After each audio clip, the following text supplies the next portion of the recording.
Usually when we talk about a defining moment in sports, there is this underlying expectation of total conscious control. Right, like a master chess player or something. Exactly. We like to imagine they're plotting 10 moves ahead. The ball comes to you, time slows down to a crawl, you calculate the angles, you gauge the wind speed, and then you just execute the perfect geometric strike. I mean, it makes for a very clean mythic hero narrative. We really crave that idea of the perfectly rational, calculated decision under immense pressure. But then you listen to the players who actually make these miraculous plays happen, and that calculated chess match narrative completely shatters. It really does. Because we are looking at a reality that is honestly entirely reactionary. You hear these athletes describe their biggest moments, and it is the absolute definition of muscle memory taking the wheel. Just unthinking, chaotic instinct. Yeah.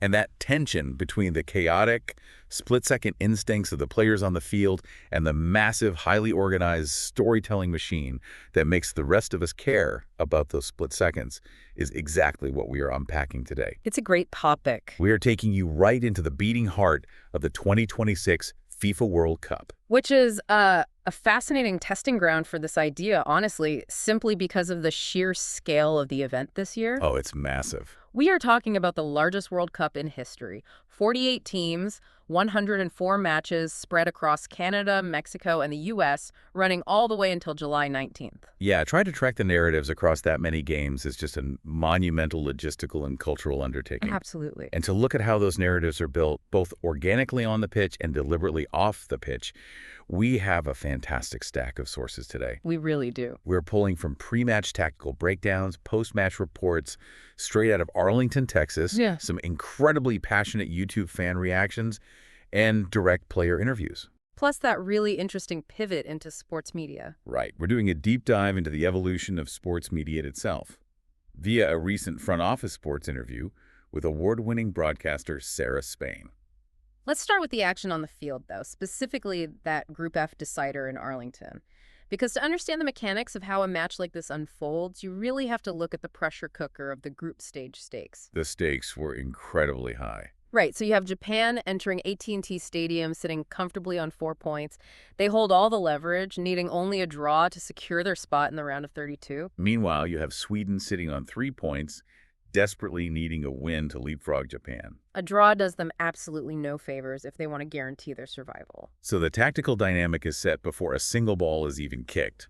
One team can afford to be patient, and the other is forced to be the aggressor. Exactly. And looking at Team Japan, the Samurai Blue, their evolution over the last few years is just remarkable. Yeah, they came into this tournament ranked 18th globally, but they have completely shed that old plucky underdog label. Oh, entirely. I mean, they have recently taken down heavyweights like Brazil and England. And a huge part of that transformation is engineered by their coach, Hajime Moriyasu. He is a fascinating figure. He's the longest-serving coach in the history of the Japanese national team. Which is rare in international soccer. Very rare. He's the first manager to ever guide the Samurai Blue through consecutive World Cup cycles. Usually, national team coaches get chewed up and spit out after one bad tournament run, but he has built real longevity. And he's famous for this incredibly stoic demeanor on the sidelines, right? Just constantly taking meticulous notes during the matches. Yeah, the notepad is legendary at this point. But those notes aren't just for show. He is constantly observing the micro-adjustments in the opponent's spatial shape. Under Moriyasu, Japan has evolved away from that slow, possession-based style they used to play. Right. They adopted an intense, highly organized pressing system. Yeah, they typically line up in a 4-2-3-1 formation, which gives them a really solid defensive base with 4 defenders and 2 holding midfielders. But what makes them lethal is their fluidity, right? Exactly. Moriyasu will frequently shift them into a 3-4-3 mid-game. By pushing an extra defender up into the midfield, they suddenly choke off all the passing lanes in the center of the pitch. Turning the midfield into a complete swamp for the opposing team. A total swamp. And it turns them into a defensive fortress. I mean, looking at their qualifying run, they played 16 matches and only conceded 3 goals. 3 goals in 16 games, that's absurd. While scoring 54, that is ruthless efficiency. Now, contrast that machine with Team Sweden, managed by Graham Potter. Right, a completely different beast. Their entire threat revolves around top-tier Premier League firepower up front. You have Alexander Isak, who plays for Liverpool, and Viktor Gyökeres from Arsenal. These are guys who need just half a yard of space to punish you. Exactly. And Potter has built a system designed to feed those two strikers. Sweden relies on forcing the issue, using the physical dominance and technical finishing of Isak and Gyökeres to break down organized defenses. So it's an incredible clash of styles. Reading through the tactical previews of this matchup, a specific visual came to mind. It's less like a boxing match and more like a tightening net. Woo, I like that. Yeah, Japan is perfectly content to just sit back and weave this defensive web. They know that the harder Sweden pushes forward, trying to get that desperate win, the more they stretch their own formation. Leaving massive gaping holes in the back. Exactly. Japan is essentially using Sweden's own momentum against them, waiting for them to overextend so they can spring the trap in transition. And the Japanese fan base certainly recognized that dynamic. The pre-match fan reactions on YouTube were overwhelmingly confident. They weren't really sweating it, were they? Not at all. The consensus wasn't just hoping for a draw. Fans were predicting 2-0 or 3-1 victories. They heavily praised Moriyasu's discipline, frequently mentioning that the team is built for, quote, 90 minutes of intense running. They knew they had the cardiovascular endurance to outlast Sweden's star power. Right. Which takes us to the first whistle in Arlington. And for the first 45 minutes, well, it was a complete tactical stalemate. A total snooze fest for the casual viewer. Yeah, Japan controlled possession for long stretches but couldn't, or maybe just wouldn't, break through Sweden's defensive setup. The only real pulse-pounding moment was a shot by Japan's Kito Nakamura right before the half. Oh, right, which forced a fantastic stretching save from Jakob Widell Zetterstrom. Zetterstrom was actually a surprise choice to start in goal by Graham Potter, a gamble that really paid off in that moment. But that stalemate in the first half wasn't an accident. Japan was employing a low defensive block. Mechanically, that means they dropped their midfield and defensive lines incredibly deep into their own territory, compressing the space between the defenders and the goalkeeper. And when you do that, you completely neutralize players like Alexander Isak, who thrive on making runs into open space behind the defense. Right, if there is no space behind the defense, Isak has nowhere to run. Graham Potter even joked later that if Moriyasu had offered him a draw at halftime, he would have snapped his hand off. Which says a lot about the tension. But halftime ends, the second half kicks off, and the entire complexion of the game flips. In the 55th minute, Japan finally springs that trap we were talking about, and it's just a gorgeous piece of rapid transition play. It perfectly illustrates Moriyasu's system. Ritsu Dewan, the creative winger from Eintracht Frankfurt, spots a sliver of space and zips a first-time pass forward to Ayase Ueda. Ueda acts as the pivot, right? Yeah, he holds the ball up just long enough to draw the Swedish defenders in and then feeds Daisen Meta, the Celtic forward, who is already sprinting into the space they vacated. Maeda buries it. 1-0 Japan. It is the ultimate punishment for Sweden pushing too high up the pitch. But that lead only lasts, what, 6 minutes? 6 minutes. In the 61st minute, Sweden answers, and the mechanics of this equalizer are brilliant. It wasn't just a lucky strike from distance. No, not at all. It was a masterclass in off-the-ball movement from Viktor Gyökeres. You know, people tend to follow the ball, but the real action on this goal happens away from the ball. Gyökeres makes a highly unselfish decoy run. Exactly. He is being marked tightly by Japanese defender Ao Tanaka. Gyökeres intentionally sprints away from the center of the goal, and Tanaka, following his defensive assignment, goes with him. And by pulling Tanaka out of the central defensive line, Gyökeres creates a literal physical hole in Japan's defensive wall. He sacrifices his own chance to score just to manipulate the defender's positioning. That massive pocket of space opens up, and Anthony Elanga, the Newcastle winger, immediately recognizes it. He cuts inside from the right wing, steps right into the hole Tanaka just vacated, takes aim from a really ambitious angle, and bends this swerving shot past Japan's goalkeeper, Zion Suzuki. Straight into the top corner, 1-1. It's the perfect sequence of offensive geometry. One player moves a piece off the board so another player can attack the empty square. It was beautiful to watch. I have to challenge Moriyasu's approach here, though. Japan only needed a draw to advance. They were playing so cautiously in that first half, employing that low block. Right. We see this in American football all the time with the prevent defense, where a team plays so passively, trying solely not to lose, that they actually give the opponent the time and space to march down the field and tie the game. Yeah, the old saying that prevent defense just prevents you from winning. Exactly. Did Moriyasu's extreme pragmatism almost cost them the group? Well, that is the eternal tightrope for any manager in a group stage decider. The structural risk of a low defensive block is that you are actively inviting the opponent to bring the ball into your defensive third. You're letting them get dangerously close. Exactly. When you invite pressure from world-class finishers like Isak, Gyökeres, and Elanga, you leave zero margin for error. As we saw, it only takes one slight positional mistake. Tanaka getting pulled by a decoy run, and the ball is in your net. You give them the territory, and they will eventually find the angle. But the counter-argument is that Moriyasu knows his team's identity. Their superpower is rapid counterattacking transition. Right. To transition into space, you first have to draw the opponent out to create that space. Sitting back was a calculated gamble to stretch Sweden out. And to be fair to Moriyasu, it almost backfired, if not for Zion Suzuki playing out of his mind in the closing minutes. Oh man, Suzuki was an absolute wall late in the game. Incredible performance. Sweden was pushing relentlessly, knowing a win could secure a more favorable draw in the knockout stages. Suzuki comes up with a massive one-on-one save against Elanga to deny a second goal. And then deep in stoppage time. Yes. Alexander Isak gets a near-post flick on a corner kick. It's heading right for the back of the net, and Suzuki just tips it onto the crossbar with insane cat-like reflexes. He single-handedly preserved that 1-1 draw. Which results in a scenario where the final whistle blows and, strangely enough, both managers are relatively thrilled. Yeah, everybody goes home happy, basically. Japan advances as the group runner-up, earning a trip to Houston to face Brazil. Which is a spicy matchup, considering Japan actually beat Carlo Ancelotti's Brazil 3-2 in a friendly in Tokyo just last year. Right. Moriyasu has already pointed to that game as proof that Japan won't be intimidated by the Brazilian crest. And Sweden survives. They advance as one of the best third-place teams, keeping their Premier League attacking core in the tournament. But I want to circle back to something Anthony Elanga said in his post-match YouTube interview, because it connects perfectly to how we started this deep dive. The instinctive nature of the goal. Exactly. The interviewer asked him to break down the geometry of that stunning, swerving equalizer.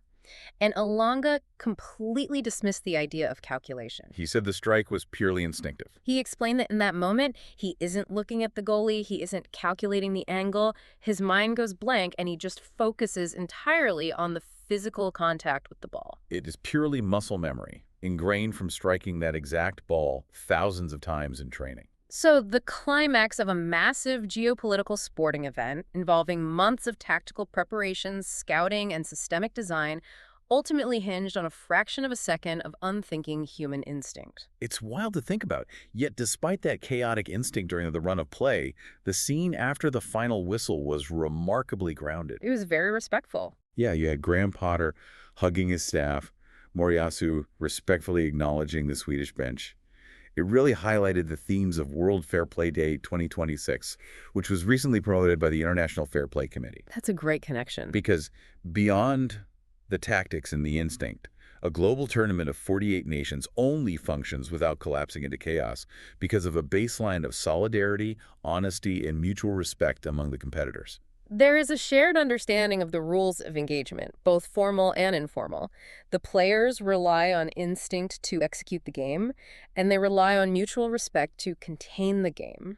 But that raises the ultimate question for us as viewers. What's that? If the players are operating on unthinking muscle memory, and the managers are operating on quiet, stoic, tactical adjustments, how do millions of fans sitting on their couches get so deeply emotionally invested? Right, how do they connect to it? Yeah, how do we know to care about Moriyasu's note-taking or the history of the Japan-Brazil rivalry? Because while instinct drives the physical action on the pitch, making the public care about that action requires an incredibly deliberate, highly engineered storytelling machine off the pitch. Which leads us perfectly into our final piece of material today. It's a great transition. There is a brilliant interview in Front Office Sports with Sarah Spain, who just won the 2025 Social Impact Award at the iHeart Podcast Awards. Presented, of course, by Ed Helms, which gifted the internet a solid week of The Office and Cornell memes. Oh, a phenomenal pop culture collision. Really was. But looking past the memes, the reason Spain won that award gets to the very core of how media manufactures our emotional investment in sports. In the interview, she breaks down a concept that completely reframed how I view my own media consumption. She called it shoulder programming. To understand shoulder programming, you have to look at the historical failures of sports media, particularly regarding women's sports. Which Spain talks about at length. Right. For decades, the media approach to women's sports was to completely ignore the regular season, show up with a camera crew for the championship game, and then act surprised when the ratings were low. Because they treated the sport as an isolated event rather than a continuous narrative. Exactly. Whereas men's sports have been supported by a massive infrastructure of shoulder programming for half a century. Shoulder programming is everything that happens between the actual games. Yes, it's the 2-hour pregame shows, the daily morning debate podcasts, the agonizing over trade rumors, the stats analysis. It is the connective tissue that tells the viewer why the game on Sunday matters on a Tuesday. It builds the stakes. If you tune into a game without shoulder programming, you are just watching athletes run around a field. Shoulder programming tells you who the villain is, who the underdog is, and what historical streak is on the line. And Spain points out that the reason women's sports lack this connective tissue for so long was due to a very specific bottleneck of gatekeepers. Oh, absolutely. Historically, the program directors, editors, and producers controlling the airwaves and budgets were predominantly middle-aged cisgender white men. And their daily routine was calibrated to check the news wires for the traditional Big Four men's sports, the NFL, NBA, MLB, and NHL. Right. If a narrative didn't fit neatly into those 4 buckets, it simply wasn't given the airtime or the budget to develop shoulder programming. The machinery was essentially closed off to new narratives. But Spain highlights a specific cultural flashpoint that finally broke the dam, which was the rivalry between Caitlin Clark and Angel Reese. Oh, that was huge. The collision of those two players in college basketball, carrying over into the WNBA, generated viewership numbers so undeniably massive that those traditional gatekeepers could no longer ignore it. They were forced, out of sheer economic necessity, to open new tabs on their browsers, to start actively looking for narratives in women's basketball. The audience forced their hand. Yeah, and once that infrastructure was pointed at women's basketball, it proved that the public is desperate for deep, character-driven narratives in spaces they hadn't previously explored, like the NWSL or the PWHL. And Sarah Spain is taking this philosophy of deep storytelling and applying it to her upcoming book, Runs in the Family, which comes out June 3rd. Right, she is expanding on a viral 2018 E60 article she wrote about a man named Dan, known as the Land Makula. The book uses football as a lens to dive into incredibly heavy themes of fatherhood and generational trauma. It is the ultimate evolution of shoulder programming. She is taking the framework of sports and unearthing the profound, often painful human elements underneath it. Elevating the athlete from just a two-dimensional performer on a screen into a complex character navigating a much larger, universally relatable struggle. Which is why we care in the first place. I mean, I find the concept of shoulder programming fascinating, but I have to push back on its dominance in our culture. Okay, how so? Applying this beyond sports to how we consume all information today, politics, tech, entertainment. Are we reaching a point where we rely entirely on the media's connective tissue to tell us what to care about? That's a valid concern. Are we even watching the primary events unfold anymore, or are we exclusively consuming the podcasts, the reaction videos, and the think pieces about the events? Well, it is a vital critique of the modern information ecosystem. When you are flooded with infinite content, you inevitably rely on curators to filter the noise and tell you where the stakes are. Right. The danger is that the shoulder programming can become a tail wagging the dog, where the media distorts or inflates the reality of the event just to manufacture engagement. Because conflict drives clicks. Exactly. But when it works properly, it provides necessary context. To your point earlier, if you watched Japan versus Sweden without knowing Moriyasu's tactical history or without knowing that Sweden faced elimination, you wouldn't feel the tension of that 1-1 draw. The context is the vehicle for emotional resonance. The game provides the raw material, but the storytelling provides the meaning. The event is the text. The shoulder programming is the subtext. A rich experience requires both. So, tracing our steps back, we started on the pitch in Arlington, watching a masterclass in tactical geometry from Hajime Moriyasu's Japanese squad. Attempting to trap a desperate heavyweight Swedish team managed by Graham Potter. We examined how that intricate system was briefly undone by the mechanical brilliance of Victor Gyökeres pulling a defender out of line. Which opened the door for Anthony Elonga's purely instinctual, unthinking equalizer. And then we zoomed out to see the scaffolding around those moments. We looked at how Sarah Spain's concept of shoulder programming is the actual engine of our emotional investment. And how the dismantling of traditional media gatekeepers is finally allowing diverse, complex human stories to reach the surface. For anyone navigating this landscape, Whether you are trying to understand the nuances of the World Cup or dissecting the media strategies within your own industry, the lesson is pretty clear. Recognizing how a narrative is constructed and who holds the power to construct it is just as critical as the narrative itself. It changes the way you process every piece of information you consume.